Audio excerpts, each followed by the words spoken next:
জুলাই অভ্যুত্থানে প্রথম শহীদ আবু সাইদ হত্যার অভিযোগ আমলে নিয়েছে ট্রাইব্যুনাল। বেগম রোকেয়ার সাবেক ভিসি সহ ৩০ জন আসামি। নতুন নির্বাচিত সরকারের সঙ্গে কাজ করতে যথেষ্ট আগ্রহী চীন। গণতন্ত্র ফেরাতে সহযোগিতার প্রতিশ্রুতি, মির্জা ফখরুলের ব্রিফিং। আসিফের ব্যাগে অস্ত্রের খালি ম্যাগজিন নিছক ভুল বললেন স্বরাষ্ট্র উপদেষ্টা। স্ট্যাটাস দিলেও যৌক্তিক ব্যাখ্যা দাঁড় করাতে পারেননি আসিফ, মত বিশেষজ্ঞদের। আন্দোলনের কারণে রাজস্ব আদায় কম হবে জানালেন এনবিআর চেয়ারম্যান। নির্ভয়ে কাজ করার আহ্বান অর্থ উপদেষ্টার, বললেন দুদকের তদন্তে সরকারের হাত নেই। লাফিয়ে বাড়ছে ডেঙ্গুর সংক্রমণ, ২৪ ঘন্টায় ৪২৯ জন শনাক্ত। ৫০ ঊর্ধ্বদের সতর্ক থাকার পরামর্শ চিকিৎসকদের।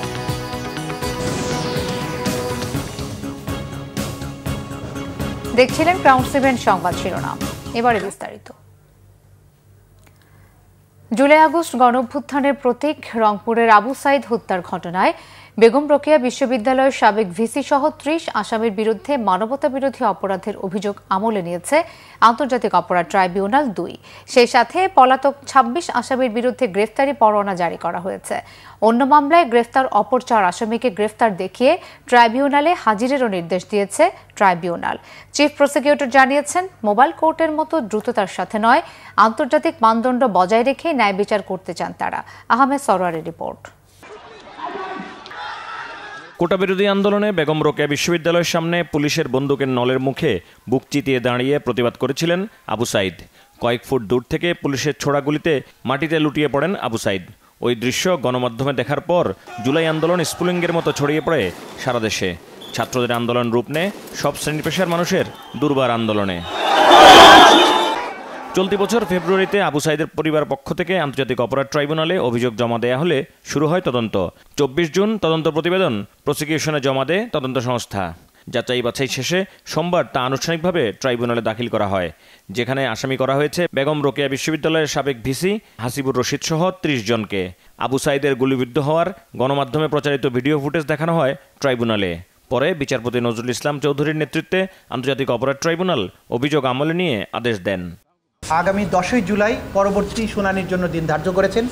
ওই দিন যে ৪ জন আসামি গ্রেপ্তারকৃত আছে তাদেরকে গ্রেপ্তার দেখানো পূর্বক তাদেরকে উপস্থিত করানোর জন্য জেল অথরিটিকে নির্দেশ দিয়েছেন এবং বাকি যে ২৬ জন আসামি আছে তাদেরকে গ্রেপ্তার করে ওই তারিখে হাজির করার জন্য আইন শৃঙ্খলা রক্ষাকারী বাহিনীর প্রতি নির্দেশ দিয়েছেন।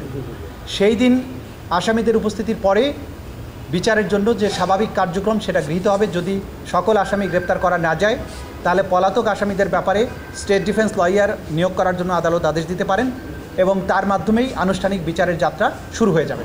অক্সিলিয়ারি ফোর্স হিসেবে আওয়ামী লীগ, যুবলীগ এবং বিশ্ববিদ্যালয়ের ভিসি সহ বিশ্ববিদ্যালয়ের প্রশাসন এই ছাত্রদের আন্দোলন দমনের ব্যাপারে পুলিশকে কিন্তু সরাসরি নির্দেশনাও দিয়েছে। সরকারের পাশাপাশি বিশ্ববিদ্যালয়ের ভিসি সহ বিশ্ববিদ্যালয়ের প্রশাসন, ওই সময়ের প্রশাসন যারা ছিল তারা সরাসরি পুলিশকে উস্কানি দেওয়া, নির্দেশ দেওয়ার কাজটা করেছে এবং তারা যেহেতু সুপিরিয়র অবস্থানে থেকে এটা করেছে সেজন্য সুপিরিয়র রেসপন্সিবিলিটি বিশ্ববিদ্যালয়ের যারা ঊর্ধ্বতন কর্তা ব্যক্তি যারা এই মামলার আসামি তাদেরকেও এই দায়ে দায়ী করা হয়েছে। চিফ প্রসিকিউটর তাজুল ইসলাম জানান, বিচারের জন্য যতটুকু সময় প্রয়োজন তাই নেবে ট্রাইব্যুনাল। তারা ন্যায় বিচার করতে চান।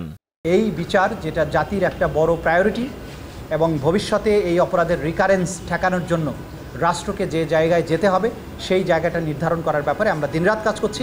বিচারের জন্য যতটুকু সময় প্রয়োজন বিচারের সেই গতিতে আগাচ্ছে এবং এইটাকে দ্রুততম সময়ের মধ্যে নিষ্পত্তি করা এবং পাশাপাশি ন্যায় বিচারের সকল স্ট্যান্ডার্ড মেনটেন করা, এই দুটোকে মেনটেন করে আমরা চলছি। তাতে কয়দিন সময় লাগছে সেটা নিয়ে আমাদের ওয়ারিড হওয়ার কোনো কারণ নেই, কারণ বিচারকে ন্যায় বিচারের মাধ্যমে সমাপ্ত করতে হবে। সেজন্য আমি তাড়াহুড়া করে মোবাইল কোর্টের মতো মামলা বিচার শেষ করা এখানে সম্ভব নয়। যতটুকু সময়ের দরকার সেটা নেওয়া হচ্ছে। 25 বছর বয়সী আবু সাইদ বেগম রোকেয়া বিশ্ববিদ্যালয়ের ইংরেজি বিভাগের 12তম ব্যাচের শিক্ষার্থী ছিলেন। বিশ্ববিদ্যালয়ের কোটা সংস্কার আন্দোলনের অন্যতম সমন্বয়ক ছিলেন তিনি। আহমেদ সরোয়ার, বাংলা ভিশন, ঢাকা। বাংলাদেশের গণতান্ত্রিক যাত্রায় সহযোগিতা করবে চীন। নতুন নির্বাচিত সরকারের সাথে কাজ করতে মুখিয়ে আছে দেশটি, এমন তথ্য জানিয়েছেন বিএনপি মহাসচিব মির্জা ফখরুল ইসলাম আলমগীর। এদিকে বিএনপির স্থায়ী কমিটির সদস্য ডক্টর আব্দুল মঈন খান বলেছেন, সংখ্যানুপাতিক পদ্ধতিকে ইস্যু করে কেউ যদি গণতন্ত্রের আকাঙ্ক্ষা নিয়ে দ্বন্দ্ব সৃষ্টি করে তাহলে তারা বাংলাদেশের আদর্শকে বিশ্বাস করে না। রিপোর্ট করছেন সিকান্দার রেমান। গুলশানে বিএনপি চেয়ারপারসনের কার্যালয়ে সংবাদ সম্মেলন করেন বিএনপি মহাসচিব মির্জা ফখরুল ইসলাম আলমগীর। জানান 5 দিনের চীন সফরে বিএনপির পক্ষ থেকে দ্ব্যর্থহীনভাবে এক চীন নীতির প্রতি দৃঢ় অবস্থানের কথা জানানো হয়েছে। পাশাপাশি প্রেসিডেন্ট শি জিনপিং এর নেতৃত্বে চীনের বিস্ময়কর উন্নতি ও আন্তর্জাতিক প্রবৃদ্ধি এবং তার বেল্ট অ্যান্ড রোড ইনিশিয়েটিভের ইতিবাচক দিকের কথা মর্যাদা ও সম্মানের সঙ্গে ব্যক্ত করা হয়েছে। আঞ্চলিক ও ভূ রাজনৈতিক পরিবর্তিত পরিস্থিতি বিবেচনায় নির্যাতিতদের পক্ষে তাদের অবস্থানকে আমরা সম্মানের সাথে অভিনন্দিত করেছি এবং এর ব্যাপকতা দৃশ্যমানতার আহ্বান জানিয়েছি। চীনের সাথে আমাদের সৌহার্দ্যপূর্ণ সম্পর্কের পাশাপাশি গুরুত্বপূর্ণ প্রতিবেশী এবং বৃহৎ উন্নয়ন সহযোগীদের সাথে আমাদের সুসম্পর্ক ক্রমবর্ধমানভাবে উন্নয়নের ধারাবাহিকতা অব্যাহত রাখার ব্যাপারে চীন এবং আমাদের অভিন্ন অবস্থান বৈঠকগুলিতে সুস্পষ্টভাবে ব্যক্ত হয়েছে। এদিকে রাজধানীর ডিপ্লোমা ইঞ্জিনিয়ার্স ইনস্টিটিউশনে জাতীয়তাবাদী ওলামা দলের সাধারণ সভায় ডক্টর আব্দুল মঈন খান বলেন, কিছু রাজনৈতিক দল মুখে বলে এক আর কাজে করে আরেক। পিআরকে ইস্যু করে বাংলাদেশের মানুষের যে গণতন্ত্রের আকাঙ্ক্ষা, সেই গণতন্ত্রের আকাঙ্ক্ষাতে যদি কেউ দ্বন্দ্ব সৃষ্টি করে, আমি বলবো তারা বাংলাদেশের আদর্শে বিশ্বাস করে, তারা নিজের ব্যক্তির আদর্শে বিশ্বাস করে, তাদের নিজেদের দলীয় আদর্শে বিশ্বাস করে, তারা বাংলাদেশের আদর্শে বিশ্বাস করে না। ধমক দিয়ে সুষ্ঠু নির্বাচন বানচালের চেষ্টা করলে বিএনপি তা মেনে নেবে না বলে জানান দলটির নেতারা। তারা বলেন, ইসলামের নামে সংখ্যানুপাতিক পিআর বোঝে না বিএনপি, এটা নির্বাচন বিলম্বিত করার ষড়যন্ত্র। সিকান্দার রেমান, বাংলা ভিশন, ঢাকা। স্থানীয় সরকার উপদেষ্টা আসিফ মাহমুদের বিদেশ সফরের সময়ে তার ব্যাগে থাকা ম্যাগাজিনটি পিস্তলের, AK-47 এর নয়। এমন তথ্য দিয়ে স্বরাষ্ট্র উপদেষ্টা অবসরপ্রাপ্ত লেফটেন্যান্ট জেনারেল জাহাঙ্গীর আলম চৌধুরী বলেছেন, এটি সঙ্গে নেওয়া ছিল তার অনিচ্ছাকৃত ভুল। সোমবার স্বরাষ্ট্র মন্ত্রণালয়ের সভাকক্ষে আইনশৃঙ্খলা সংক্রান্ত কোর কমিটির বৈঠকের পর তিনি এসব তথ্য দেন। বলেন, আসিফ মাহমুদের AK-47 এর লাইসেন্স পাওয়ার তথ্য সঠিক নয়, আর বয়স না হওয়া সত্ত্বেও তার অস্ত্রের লাইসেন্সের বিষয়টি তার জানা নেই। স্বরাষ্ট্র উপদেষ্টা আরও জানান, 1 জুলাই থেকে 5 আগস্ট পর্যন্ত দেশের বিভিন্ন রাজনৈতিক ও সামাজিক সংগঠনের অনুষ্ঠান নির্বিঘ্ন করতে আইনশৃঙ্খলা বাহিনীকে প্রস্তুত থাকতে নির্দেশনা দেওয়া হয়েছে। এ সময় কোনো ধরনের হুমকি নেই বলেও জানান তিনি।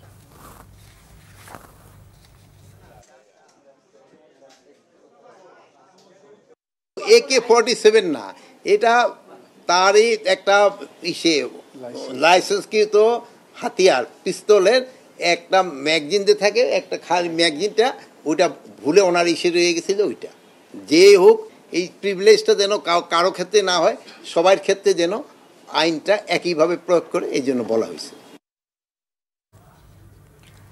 বিমানবন্দরে ব্যাগে গুলিসহ ম্যাগাজিন পাওয়া নিয়ে যুব ক্রীড়া উপদেষ্টা আসিফ মাহমুদ সজীব ভুঁইয়া নিজের ভেরিফাইড ফেসবুক পেজে বলেছেন, সেটি ছিল নিরাপত্তার স্বার্থে লাইসেন্স করা বৈধ অস্ত্র, যা ভুলে ব্যাগে এসেছে। তবে একজন উপদেষ্টার এমন আচরণ গণঅভ্যুত্থানের চেতনাকে প্রশ্নবিদ্ধ করছে কিনা তা তাকে পরিষ্কার করার তাগিদ দিয়েছেন ডক্টর সাজ্জাদ সিদ্দিকী। বলেন, সরকারের উচিত জবাবদিহিতার আওতায় এনে তদন্ত প্রতিবেদন জনসম্মুখে প্রকাশ করা। ডক্টর তৌহিদুল হক জানান, স্ট্যাটাস দিলেও যৌক্তিক ব্যাখ্যা দাঁড় করাতে পারেননি উপদেষ্টা। তার বিরুদ্ধে আসা নানান অভিযোগ নিরপেক্ষ তদন্তের দাবি রাখে। বিস্তারিত জানাচ্ছেন জিয়া খান। হযরত শাহজালাল আন্তর্জাতিক বিমানবন্দরে মরক্কোগামী টার্কিশ এয়ারলাইন্সের ফ্লাইটে ওঠার সময় যুব ও ক্রীড়া উপদেষ্টা আসিফ মাহমুদ সজীব ভুঁইয়ার লাগেজ থেকে গুলিসহ ম্যাগাজিন জব্দ করে বিমানবন্দর নিরাপত্তা কর্মকর্তারা। এটি রোববার সকালের ঘটনা। বিমানবন্দরের বোর্ডিং ব্রিজ 9-এ লাগেজ স্ক্যানিংয়ের সময় ম্যাগাজিনটি শনাক্ত করা হয়। পরে উপদেষ্টা তার প্রোটোকল অফিসারের কাছে তা রেখে যান। বিষয়টি নিয়ে আসিফ মাহমুদ তার ফেসবুক আইডিতে এক পোস্টে জানান, নিরাপত্তার স্বার্থে আমার লাইসেন্স করা বৈধ অস্ত্র আছে। গণ অভ্যুত্থানের নেতৃত্বের ওপরে যেভাবে হত্যা চেষ্টা চালানো হয়েছে কয়েক দফা, তাতে রাখাটাই স্বাভাবিক। তিনি আরও লেখেন, বিষয়টি সম্পূর্ণ আনইনটেনশনাল। শুধু ম্যাগাজিন দিয়ে আমি কি করব ভাই? ইন্টেনশন থাকলে অবশ্যই অস্ত্র রেখে আসতাম না। বিষয়টি সামাজিক যোগাযোগ মাধ্যম সহ সাধারণ মানুষের কাছে নানা প্রশ্নের জন্ম দিয়েছে। উপদেষ্টার বিষয়টি গণ অভ্যুত্থানের চেতনাকে প্রশ্নবিদ্ধ করছে কিনা তা সরকারকে খতিয়ে দেখার আহ্বান জানান ডক্টর সাজ্জাদ সিদ্দিকী। আসিফ মাহমুদ সজীব ভুইয়া মাননীয় উপদেষ্টা বারবার বিতর্কের কেন্দ্রবিন্দুতে আসছে। এই জিনিসটা আমাদের কাছে খুবই গুরুত্বপূর্ণ, যারা আমরা সমাজকে বিভিন্ন দৃষ্টিভঙ্গি থেকে মূল্যায়ন করে থাকি। এর আগে তার পিএস 400 কোটি অথবা 4000 কোটি টাকার যে একটা স্ক্যান্ডাল, সেইটাও আনরিজলভড। এখন আবার 30 বছরের আগে কেউ আপনার বন্দুক লাইসেন্স পায় না, কিংবা লাইসেন্স দেওয়া এখন বন্ধ আছে। এই সব কিছুই তারপর ক্যাবিনেটের শক্তি দিয়ে কোনো এক্সেমশন কি প্রিভিলেজ পায় কিনা সেটা হয়তো আইন বিশেষজ্ঞরা ভালো বলতে পারবেন। তবে এই সব কিছুর উত্তর জনগণ আশা করে। শুধু পাবলিক অ্যাপোলজি উনি যেটা করেছেন সেই ব্যাপারটা আমরা স্বাগত জানাই, কিন্তু ওনাকে বারবার কেন উনি প্রশ্নের সম্মুখীন হচ্ছেন, এই ধরনের বিতর্কের মধ্যে পড়ছেন। এর ফলে এই যে আমাদের জুলাই অগাস্ট যে গণ অভ্যুত্থানের যে স্পিরিট, সেই স্পিরিটকে প্রশ্নবিদ্ধ করছে কিনা সেটাও আমাদেরকে বারবার ভাবাচ্ছে। তো এই সব কিছুর প্রশ্নের উত্তর আসিফ মাহমুদ সজীব ভুইয়ার নিজেকেই ক্লারিফিকেশন দিতে হবে, এই সরকারের ইমেজের স্বার্থে এবং তার রাজনৈতিক কিংবা ব্যক্তি স্বার্থে। সমাজ ও অপরাধ বিশেষজ্ঞ ডক্টর তৌহিদুল হক বলেন, ফেসবুক স্ট্যাটাস দিলেও নিজের পক্ষে যৌক্তিক ব্যাখ্যা দাঁড় করাতে পারেননি উপদেষ্টা। কোনো যৌক্তিক ব্যাখ্যা তার কাছে নাই, এবং কারণটা হলো তার বয়স এবং অনেক দিন মানে কয়েক বছর ধরে বৈধ লাইসেন্স দেওয়া বন্ধ। তাহলে তিনি যে লাইসেন্সটা নিলেন কিসের প্রভাব খাটিয়ে নিলেন? ক্ষমতার প্রভাব খাটিয়ে তিনি নিয়েছেন, তাহলে সেটি তো আসলে তার শপথের সাথে সাংঘর্ষিক। তিনি এটা কেন করবেন? তার নিরাপত্তার জন্য তার তো প্রোটোকল আছে। এই পদের একজন উপদেষ্টার নিরাপত্তার জন্য তো তার প্রোটোকল আছে। এরপরও যদি তার ব্যক্তিগত নিরাপত্তার জন্য তিনি যদি নিজে অস্ত্র রাখতে চান, তারও একটা নির্দিষ্ট প্রক্রিয়া আছে, সেটি আবেদন করা, এরকম কোনো প্রক্রিয়ার কথাই তো আমরা জানি না। তো হঠাৎ করে তার কাছে এই অস্ত্রের যে উপস্থিতি বা তার কাছ থেকে যে পাওয়া গেল, সেটি তো মানুষের মধ্যে নানা ধরনের সন্দেহ তৈরি করবে, এবং সন্দেহ বা তৈরি হওয়াটা খুবই স্বাভাবিক। এর আগেও এপিএস এর আর্থিক দুর্নীতি, বাবার নামে ঠিকাদারি লাইসেন্স সহ বেশ কয়েকটি বিষয় আলোচনায় আসলেও শুধু মাফ চাওয়া ছাড়া আসিফ মাহমুদ সজীব ভুইয়ার কাছ থেকে কোনো ব্যাখ্যা না পাওয়া গণ অভ্যুত্থানের চেতনা পরিপন্থী বলে অভিমত তাদের। এই উপদেষ্টাদের যার যার বিরুদ্ধে অভিযোগ, তাদেরই কাজ ছিল যেগুলো নিরপেক্ষ তদন্তের মাধ্যমে তারা বলুক, যেগুলো সংশ্লিষ্ট প্রতিষ্ঠান নিরপেক্ষ তদন্তের মাধ্যমে প্রমাণ করুক যে তারা এর সাথে জড়িত। সেটা কিন্তু হয় নাই। তার তারা যে নীরব আছে, এই নীরবতা কিন্তু আসলে ভিন্ন অর্থ বহন করে। তো এই যে বারবার সরি বলা, তার যে ইমেজ এবং সরকারের ইমেজ, এই দুটোকেই ক্ষতিগ্রস্ত করছে। এবং শুধু সরি বললে একটা প্রাইমারি এক্সেমশন হয়তো পায়, কিন্তু বাদবাকি যে তার বিরুদ্ধে যে অভিযোগগুলো, এই অভিযোগগুলো বারবার আসছে কেন, সেটা সরকারের উচিত হচ্ছে অ্যাকাউন্টেবিলিটির মধ্যে এনে সজীব ভুইয়াকেও এবং সরকারকে দুইজনের ইমেজ রক্ষার একটা উইন উইন সিচুয়েশন তৈরি হতে পারে, এবং জবাবদিহিতার একটা জায়গা স্পষ্ট হতে পারে। যে কোনো মূল্যে গণ অভ্যুত্থানের চেতনা ধরে রাখার দায়িত্ব এই সরকারকেই নিতে হবে, অভিমত বিশেষজ্ঞদের। জিয়া খান, বাংলা ভিশন, ঢাকা। সবকিছু ভুলে দেশের স্বার্থে সব রাজস্ব কর্মকর্তা কর্মচারীদের এক হয়ে কাজ করার আহ্বান জানিয়েছেন এনবিআর চেয়ারম্যান আব্দুর রহমান খান। তিনি জানান, কর্মসূচির কারণে ব্যবসা বিঘ্নিত হয়েছে, তাই রাজস্ব আদায়ও কম হবে। এদিকে এনবিআর কর্মকর্তা কর্মচারীদের কমপ্লিট শাটডাউন কর্মসূচি প্রত্যাহারে কর্মচাঞ্চল্য ফিরেছে ঢাকা, চট্টগ্রাম সহ দেশ জুড়ে সংশ্লিষ্ট দপ্তরগুলোতে। বন্দরেও পুরোদমে চলছে কন্টেইনার অপারেশন। আমদানি পণ্য খালাসের পাশাপাশি জাহাজীকরণ চলছে রপ্তানি পণ্যবাহী কন্টেইনারের। গোলাম ময়নুল হাসানের রিপোর্ট। রবিবার সন্ধ্যায় শাটডাউন কর্মসূচি প্রত্যাহারে সোমবার এনবিআর এর চেহারা পাল্টে গেছে। নেই আন্দোলন, স্লোগান। সকাল 9টা অফিস শুরুর কিছু আগ থেকেই কর্মকর্তা কর্মচারীরা অফিসে প্রবেশ করতে থাকেন। এনবিআর এর চেয়ারম্যান আব্দুর রহমান খানও অফিস শুরু নির্ধারিত সময়ের আগে অফিসে আসেন, করেন অফিসের স্বাভাবিক কাজ। পরে সাংবাদিকদের সাথে কথা বলেন তিনি। এই সময় তিনি বলেন, সবকিছু ভুলে দেশের জন্য রাজস্ব কর্মকর্তাদের এক হয়ে কাজ করতে হবে। আমাদের যে কর্ম তৎপরতা যথারীতি আগে যেভাবে ছিল সেভাবে চলবে। আমি আমাদের রেভিনিউ অফিসারদেরকে বলবো, যা কিছু হয়েছে এগুলো সব কিছু ভুলে গিয়ে আমাদের রাষ্ট্রীয় স্বার্থে, দেশের স্বার্থে আমরা সকল কাজ করব, এবং আমাদের যে কাজগুলো আছে সেগুলোকে আমরা এগিয়ে নিয়ে যাব। আমরা আশা করি যে আমাদের আর এ ধরনের বড় কোনো হয়তো ইয়ের মধ্যে আমাদের যেতে হবে না, সমস্যার মধ্যে দিয়ে যেতে হবে না। জানান এনবিআর আন্দোলনে রাজস্ব আদায় বিঘ্ন হয়েছে, তবে সেটি পুষিয়ে নেবার চেষ্টা থাকবে।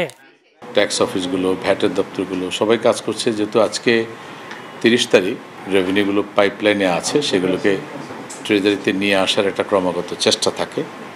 তো সেই চেষ্টাটা চলছে। আমাদের মেম্বার মহোদয়গণ তারাও নিবিড়ভাবে এই কার্যক্রমটা পর্যবেক্ষণ করছেন, আমাদের কমিশনারদের সাথে কথা বলছেন, তারাও রিপোর্ট করছেন লিখিতভাবে প্রতিদিন কত আদায় হলো। আজকেও কিছুক্ষণ পরপরই প্রত্যেকের রিপোর্ট পাঠায়। এদিকে শুল্কায়ন শুরু হয়, চট্টগ্রাম বন্দরে শুরু হয়েছে পণ্য ওঠানামা ও কন্টেইনার ডেলিভারি। কমপ্লিট শাটডাউনে শনিবার রবিবার দুদিনে 4000-এর বেশি কন্টেইনার জাহাজীকরণ না হয় বন্দরের অভ্যন্তরে তৈরি হয়েছে কন্টেইনার জট।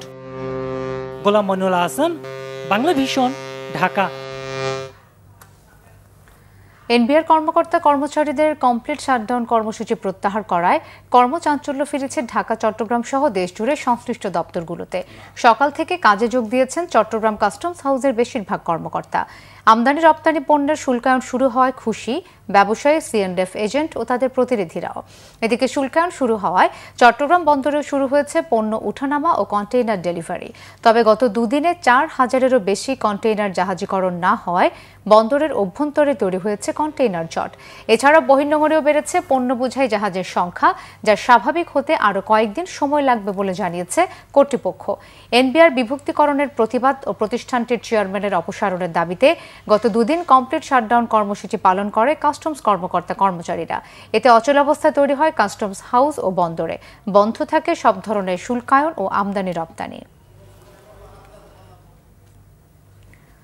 সরকারের হস্তক্ষেপে নয়, দুদক স্বপ্রণোদিত হয়েই এনবিআরের 6 কর্মকর্তার বিরুদ্ধে তদন্ত করছে বলে জানিয়েছেন অর্থ উপদেষ্টা সালেউদ্দিন আহমেদ। সচিবালয়ে অর্থ বিভাগের মনিটরিং সেলের কর্মসূচির উদ্বোধন অনুষ্ঠানে এসব কথা বলেন তিনি। অর্থ উপদেষ্টা বলেন, সরকার অনেক কাজ করছে, কিন্তু সেটা অনেকের কাছে দৃশ্যমান নয়। জানান, বিশ্বব্যাংক ও আইএমএফ এর সাহায্য থাকলেও সব ক্ষেত্রে তাদের কথা মানছে না সরকার।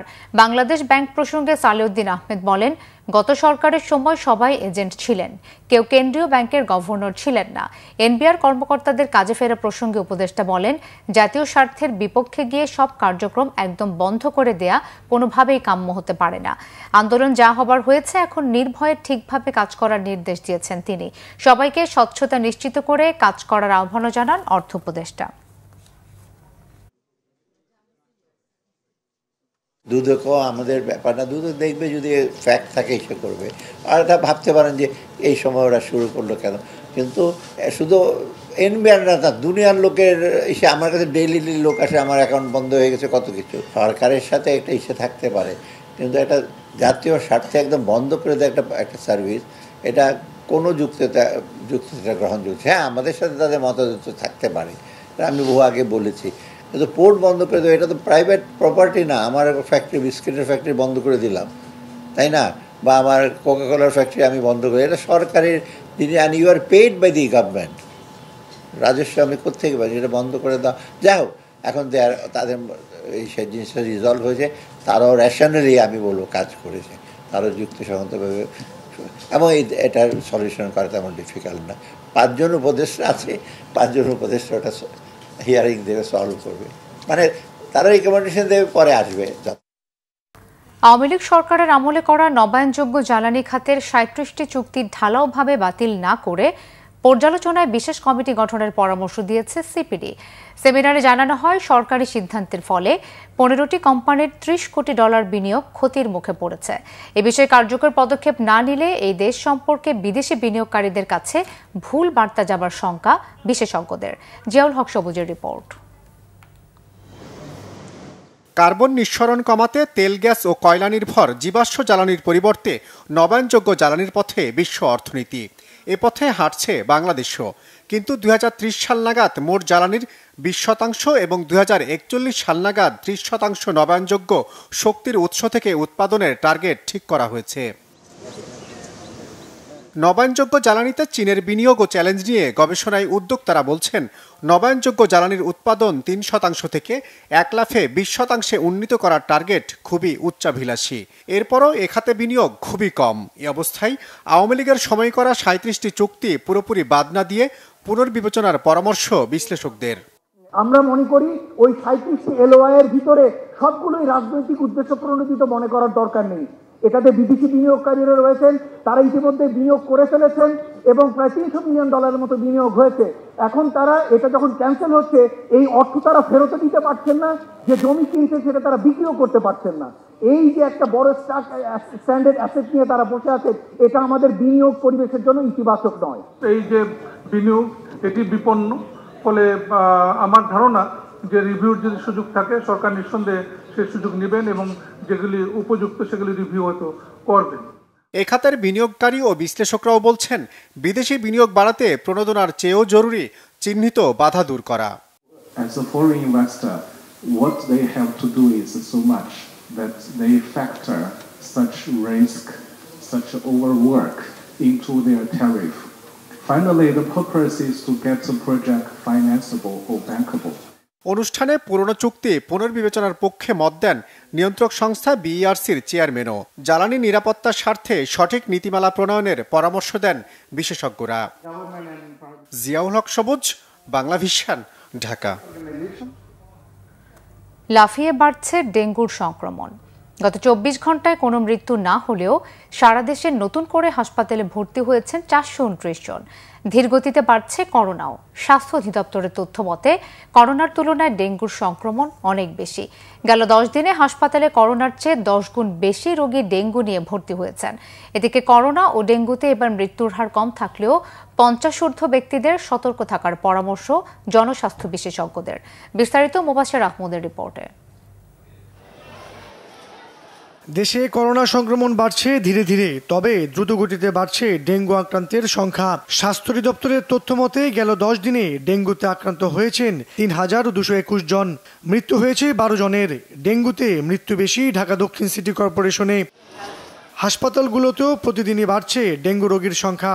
রোগীর চাপ সামাল দিতে খোলা হয়েছে আলাদা ওয়ার্ড।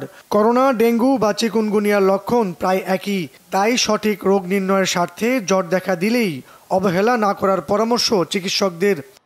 ডেঙ্গুর সাথে চিকুনগুনিয়ার যে তীব্র পার্থক্য ছিল সেটা অনেকটা কমে গিয়ে এখন প্রায় একই লক্ষণ নিয়ে ডেঙ্গু এবং চিকুনগুনিয়া ভর্তি হচ্ছে। এবং সাধারণ ভাইরাস জ্বরের সাথেও কিন্তু ডেঙ্গু বা করোনার পার্থক্য করা দৃশ্যত একটু কঠিন। এ কারণেই আমরা বলবো, জ্বর যাই হোক না কেন আপনি চিকিৎসকের পরামর্শ নেবেন। এদিকে স্বাস্থ্য অধিদপ্তরের তথ্য মতে গেল 10 দিনে সারা দেশে 3728টি নমুনা পরীক্ষায় করোনা শনাক্ত হয়েছে 182 জনের, আর মৃত্যু হয়েছে 13 জনের। করোনা ও ডেঙ্গুতে এবার মৃত্যুর হার কম থাকলেও 50-এর বেশি বয়সীদের সতর্ক থাকার পরামর্শ দিলেন এই জনস্বাস্থ্য বিশেষজ্ঞ। ডেঙ্গু বা করোনা যাই হোক না কেন মৃত্যুর হার কিন্তু একেবারে কম। যদি আমরা প্রথম থেকেই সচেতন থাকি, সঠিক চিকিৎসাটি গ্রহণ করি, তাহলে কিন্তু অধিকাংশ ক্ষেত্রেই, বেশিরভাগ ক্ষেত্রেই আমরা জটিলতা বা মৃত্যু বা হাসপাতালে ভর্তিকে এড়াতে পারি। মুবাশির আহমেদ, বাংলাভিশন, ঢাকা।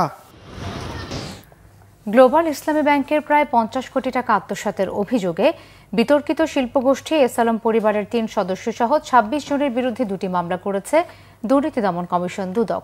এসব মামলায় ভারতীয় অন্তরীণ পিকে হালদার, সাবেক শিক্ষামন্ত্রী মহিবুল হাসান চৌধুরী নওফেলের ভাই বোরহানুল হাসান চৌধুরী সালেহিনকেও আসামির তালিকায় রয়েছেন। সংস্থাটির প্রধান কার্যালয়ের সহকারী পরিচালক বিলকিস আক্তার চট্টগ্রাম সমন্বিত জেলা কার্যালয় 1-এ মামলা দুটি দায়ের করেছেন। জানা গেছে 2 মামলার মধ্যে একটিতে ঋণ জালিয়াতি করে 29,16,52,000 টাকা এবং আরেকটিতে 20,52,93,000 টাকা আত্মসাৎ করার অভিযোগ আনা হয়েছে।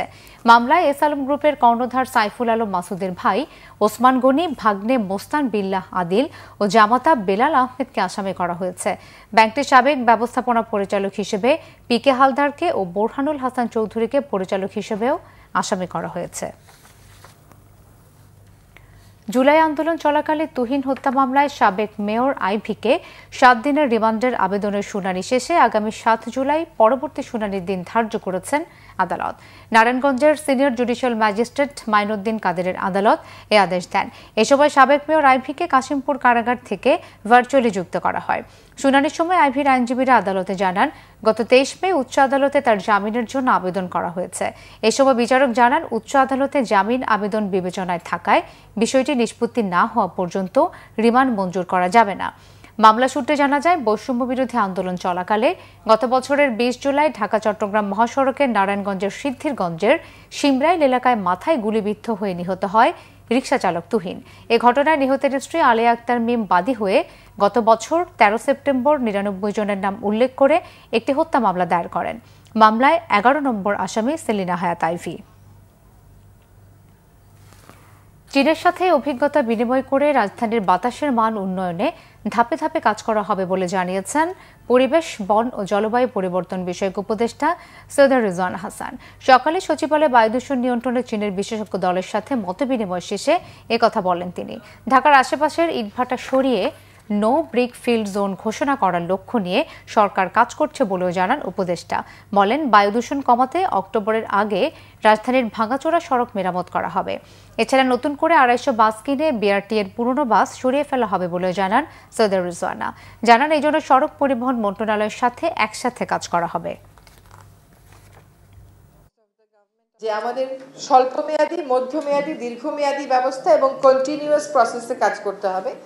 আমাদের এখানে ইনভেস্টমেন্ট লাগবে, আমাদের এখানে ইন্টার এজেন্সি কোঅর্ডিনেশন, আন্তঃসংস্থা সমন্বয় লাগবে এবং সত্যিকার অর্থেই মাথা ভারী কমিশন না দিয়ে আমাদেরকে একটা কাজ করবে, রিয়েলি প্রতিদিন খোঁজ করবে, এটা আমাদেরকে এনশিওর করতে হবে।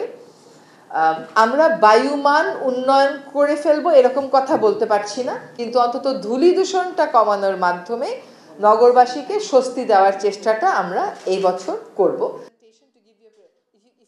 এক বছরে জুলাই অভ্যুত্থান নিয়ে মানুষের আকাঙ্ক্ষা এই সরকার পূরণ করতে পারেনি বলে মন্তব্য করেছেন গণ অধিকার পরিষদের সভাপতি নুরুল হক নূর। সোমবার দেশের চলমান রাজনৈতিক পরিস্থিতি ও জুলাই অভ্যুত্থান দিবসকে সামনে রেখে দলটির কর্মসূচি নিয়ে আয়োজিত এক সংবাদ সম্মেলনে এই মন্তব্য করেন তিনি। নূর বলেন, সরকারে বসে মানুষের আকাঙ্ক্ষার বিপরীতে কাজ করছে আন্দোলনে নেতৃত্ব দেয়া অনেকেই রাজনৈতিক স্বার্থে ফ্যাসিবাদীদের পুনর্বাসন করছে বলে অভিযোগ করেন তিনি। এ সময় জাতীয় ঐক্য প্রতিষ্ঠায় জুলাই অভ্যুত্থান দিবসকে সামনে রেখে ৩৬ জুলাই উপলক্ষে 1 জুলাই ঐক্য ও সংহতি সমাবেশের ঘোষণা দেন নূর। জানান, স্থানীয় সরকার নির্বাচনের রোডম্যাপ প্রত্যাশা করে গণ অধিকার পরিষদ। এছাড়াও ৩৬ জুলাই উপলক্ষে মাসব্যাপী কর্মসূচি দিয়েছে দলটি।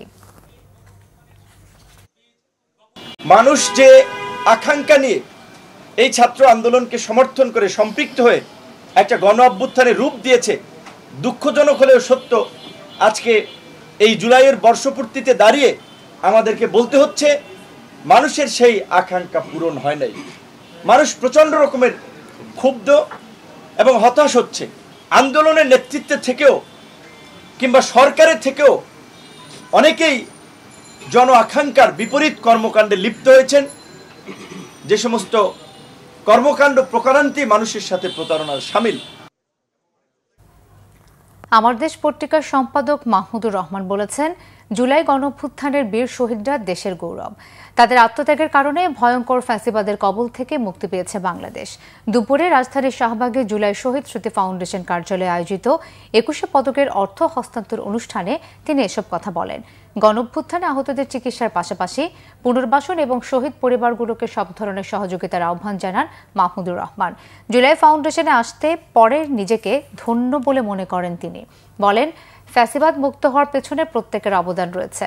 মাহমুদুর রহমান বলেন, দানব সরকারের কাছ থেকে বাংলাদেশ মুক্তি পাবে না এমন আশঙ্কায় দেশের জনগণ যখন হতাশ, তখন দেশপ্রেম ভালোবাসার কারণে মৃত্যুর পরোয়ানা না করে দামাল ছেলেমেয়েরা রাস্তায় নেমে আসে। সহায়তার তুলনায় পুনর্বাসনটা আমার কাছে গুরুত্বপূর্ণ বেশি, এবং আমার প্রত্যেকটা বক্তৃতায় আমি দেশে ফিরে আসার পরে নির্বাসিত জীবন থেকে আমি পুনর্বাসনের কথাই বারে বারে বলেছি। আমি যখন আহতদের দেখতে গেছি বিভিন্ন হাসপাতালে, সেখানেও আমি পুনর্বাসনের উপরেই জোর বেশি দিয়েছি। কারণ একটা পুনর্বাসন করতে পারলে আত্মমর্যাদা ফিরে আসে। আত্মমর্যাদা খুব গুরুত্বপূর্ণ। খুলনা মহানগরীর হোগলাডাঙ্গা মোড়ে ট্রাক চাপায় বাবা ছেলে সহ ইজি বাইকের 3 যাত্রী নিহত হয়েছে। গুরুতর আহত হয়েছে 4 জন। সকাল 8:30টার দিকে এই দুর্ঘটনা ঘটে। প্রত্যক্ষদর্শী ও পুলিশ জানায় দ্রুতগতির ট্রাকটি হোগলাডাঙ্গা মোড় এলাকায় পৌঁছার পর নিয়ন্ত্রণ হারিয়ে বিপরীত দিক থেকে আসা একটি ইজি বাইককে ধাক্কা দেয়। এতে ঘটনাস্থলে ইজি বাইকের যাত্রী ছেলে ও বাবা নিহত হন। গুরুতর আহত অবস্থায় ইজি বাইকের যাত্রী চালক সহ আরও 5 জনকে দ্রুত উদ্ধার করে খুলনা মেডিকেলে নিয়ে যায় স্থানীয়রা। চিকিৎসাধীন অবস্থায় বেলা 11টার দিকে জুয়েল বাবু নামে একজন মারা যান। এ ঘটনায় আইনানুগ ব্যবস্থা নেওয়ার কথা জানিয়েছে হরিণটানা থানা পুলিশ। জুলাই থেকে পূর্ণাঙ্গ আন্তর্জাতিক বিমানবন্দর হিসেবে আনুষ্ঠানিক যাত্রা করবে কক্সবাজার বিমানবন্দর। এই লক্ষ্যে চলছে বেসামরিক বিমান চলাচল কর্তৃপক্ষ বেবিচকের যাবতীয় প্রস্তুতি। এটি হবে দেশের ৪র্থ আন্তর্জাতিক গেটওয়ে। চালু হবে কার্গো ফ্লাইটও। কক্সবাজার প্রতিনিধি মর্শিদুর রহমানের খোকনের তথ্য ছবিতে ডেস্ক রিপোর্ট। অবশেষে জুলাই মাসের শেষ দিকে ফ্লাইট পরিচালনা শুরু করতে যাচ্ছে কক্সবাজার আন্তর্জাতিক বিমানবন্দর। সমুদ্র উপকূলীয় এলাকায় নির্মিত এই রানওয়ের সম্প্রসারণ প্রকল্প সহ নানা উন্নয়নমূলক কাজ প্রায় শেষ দিকে। চলছে উদ্বোধনের শেষ মুহূর্তের প্রস্তুতি। আমাদের রানওয়ে পুরোপুরি প্রস্তুত। আশা করছি আমরা এন্ড অফ দ্য জুলাই আমরা এটা ওপেন করে দিতে পারবো। এদিকে ৪র্থ আন্তর্জাতিক গেটওয়েটি চালু হলে বিদেশি পর্যটকদের যাতায়াত আরও বাড়বে। এতে দেশ পর্যটন ও অর্থনৈতিকভাবে আরও লাভবান হবে বলে বিশ্বাস ব্যবসায়ীদের। আমাদের যারা প্রবাসীরা রয়েছে, বিশেষ করে কক্সবাজার জেলা, বান্দরবান জেলা, চট্টগ্রামের আংশিক জেলার প্রবাসীরা খুব অল্প সময়ের মধ্যে তারা দেশে এসে তাদের বাড়িতে পৌঁছাতে পারবে। আমাদের এখন যে স্বদেশি পর্যটক, সেক্ষেত্রে বিদেশি পর্যটকের আগমনও বৃদ্ধি পাবে। এদিকে ২৬ জুন কক্সবাজার বিমানবন্দরের নতুন টার্মিনাল পরিদর্শন করেছেন বেবিচক chairman air vice marshal Mohammad Manjur Kabir Bhuiyan. জুলাইয়ের শেষের দিকে হয়তো আমরা আশা করছি ইনশাআল্লাহ এটা আন্তর্জাতিক বিমানবন্দর ঘোষণা করতে পারবো। Bangla vision news desk. সংবাদ শেষ করব গ্রাউন্ড 7 শিরোনামগুলো আরো একবার জানিয়ে। জুলাই অভ্যুত্থানে প্রথম শহীদ আবু সাইদ হত্যার অভিযোগ আমলে নিয়েছে ট্রাইব্যুনাল। বেগম রোকেয়ার সাবেক ভিসি সহ ৩০ জন আসামি। নতুন নির্বাচিত সরকারের সঙ্গে কাজ করতে যথেষ্ট আগ্রহী চীন। গণতন্ত্র ফেরাতে সহযোগিতার প্রতিশ্রুতি মির্জা ফখরুলের ব্রিফিং। আসিফের ব্যাগে অস্ত্রের খালি ম্যাগাজিন নিছক ভুল বললেন স্বরাষ্ট্র উপদেষ্টা। স্ট্যাটাস দিলেও যৌক্তিক ব্যাখ্যা দাঁড় করাতে পারেননি আসিফ, মত বিশেষজ্ঞদের। আন্দোলনের কারণে রাজস্ব আদায় কম হবে জানালেন এনবিআর চেয়ারম্যান। নির্ভয়ে কাজ করার আহ্বান অর্থ উপদেষ্টার। বললেন দুদকের তদন্তে সরকারের হাত নেই। লাফিয়ে বাড়ছে ডেঙ্গুর সংক্রমণ। ২৪ ঘন্টায় ৪২৯ জন শনাক্ত। ৫০ ঊর্ধ্বদের সতর্ক থাকার পরামর্শ চিকিৎসকদের।